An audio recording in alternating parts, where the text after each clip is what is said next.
Chemical effects of electric current. You will study about the chemical effects of electric current through this module. What is electrolysis? Chemical decomposition induced by passing an electric current through a liquid or solution is called electrolysis. Solution containing ions can go through electrolysis. In 1834, Michael Faraday made this observation. Take a big glass container and fill it with salt solution.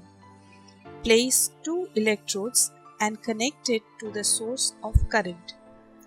The electrode connected to the positive charge is called the anode and the one connected to the negative charge is called the cathode.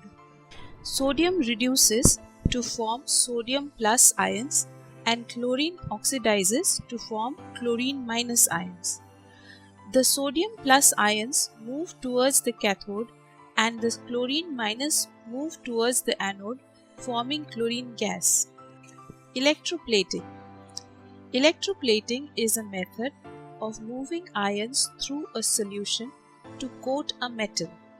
The metal to be coated is cathode and the depositing metal is the anode. Take a glass container and fill it with copper sulfate solution. Connect the metal to be coated to the negative end of the power source and the metal from which the coating is to be done to the positive side of the source. Switch the power source on.